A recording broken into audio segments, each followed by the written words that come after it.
È il 15 luglio 1984. Nelle prime ore del mattino, all'aeroporto romano di Fiumicino, un uomo, scortato da due poliziotti, scende dalle scalette di un aereo dell'Alitalia. Il volo arriva da Rio de Janeiro. In fondo alla scaletta, ad attenderlo, c'era un'auto della polizia.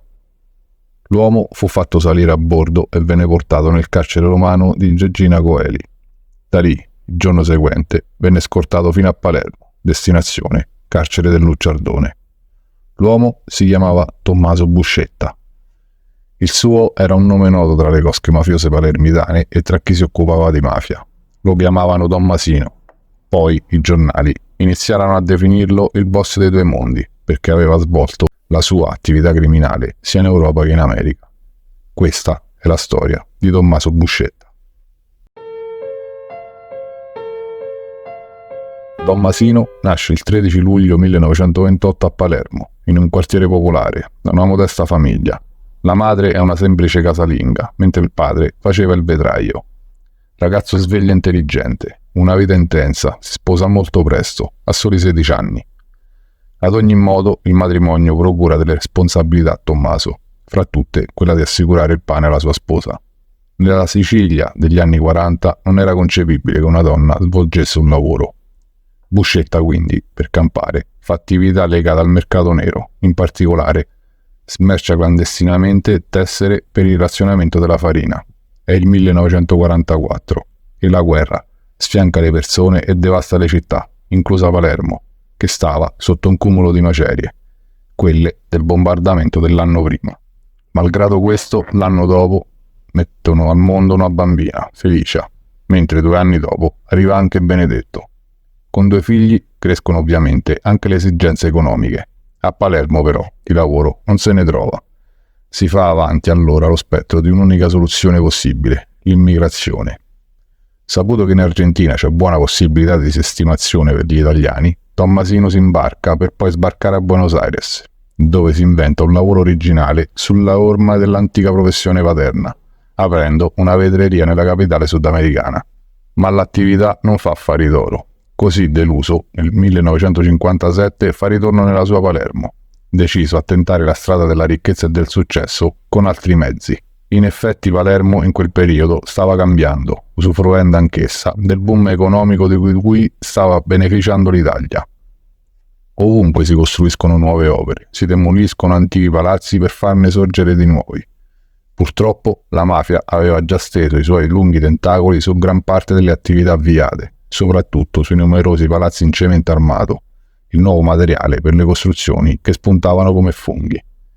Don Masino intravede soldi facili in quel mercato e si inserisce nelle attività controllate dalla Barbera, boss di Palermo Centro. Inizialmente Don Masino è affidato alla divisione tabacchi, con funzioni di contrabbando, ma poi si farà strada con incarichi più importanti. La Barbera controllava la città, mentre alla cupola mafiosa invece c'era Salvatore Greco, detto Cicchideddu, il boss dei boss.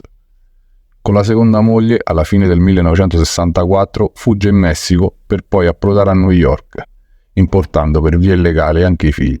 2 anni dopo, nel municipio di New York, con nome di Manuele Lopez Catena, nel 1968. La sposa.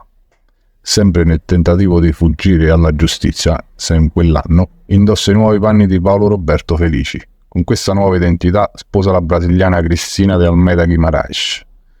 La differenza di età è notevole. Buscetta è un mafioso quarantenne, mentre lei è solo una ragazza di 21 anni. Ma le differenze non spaventano Don Masino. La latitanza, fra mille difficoltà, continua. Finalmente, 2 novembre del 1972, la polizia brasiliana riesce a mettere le manette ai polsi dell'imprendibile mafioso, accusandolo di traffico internazionale di narcotici. Il Brasile non lo processa, ma lo spedisce a Fiumicino, dove lo attendono altre manette.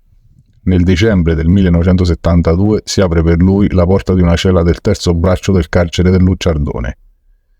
In carcere rimane sino al 13 febbraio del 1980. Deve scontare la condanna del processo di Catanzaro, 14 anni, ridotti a 5 in appello. Pur restando in carcere, la mafia lo aiutava a mantenere una vita più che dignitosa.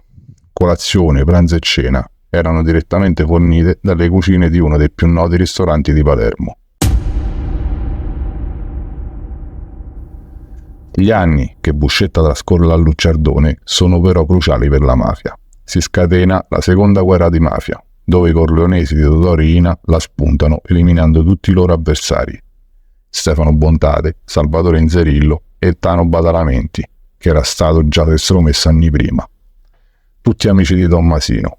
In quella guerra gli uccisero 2 dei suoi figli, un fratello, un genero, un cognato, 4 nipoti e altri 2 parenti più lontani, perché lui, nel mezzo di quella guerra, rientra in Brasile via Paraguay per sfuggire alle grinfie dei corleonesi.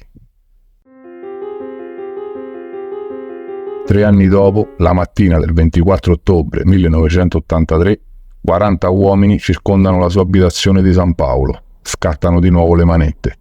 Condotto al più vicino commissariato, Don Masino propone: sono ricco, posso darvi tutti i soldi che volete, a patto che mi lasciate andare.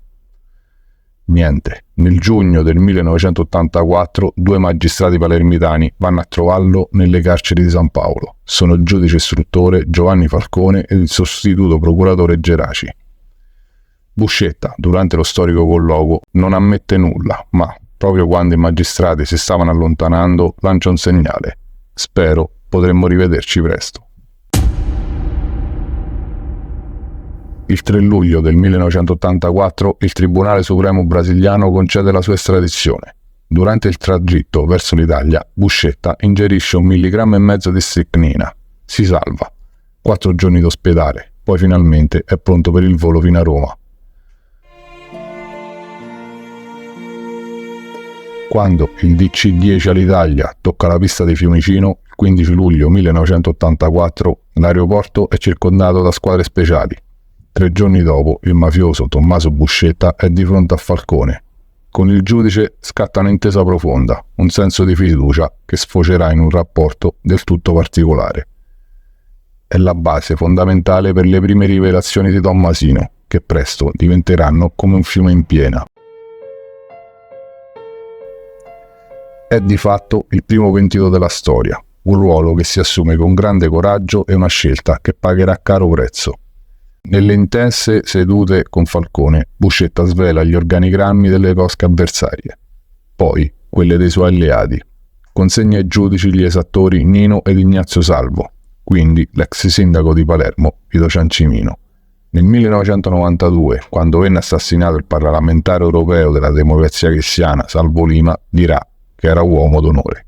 In seguito, le sue dichiarazioni hanno puntato sempre più in alto, fino ad indicare in Andreotti il riferimento più importante a livello istituzionale di Cosa Nostra nella politica.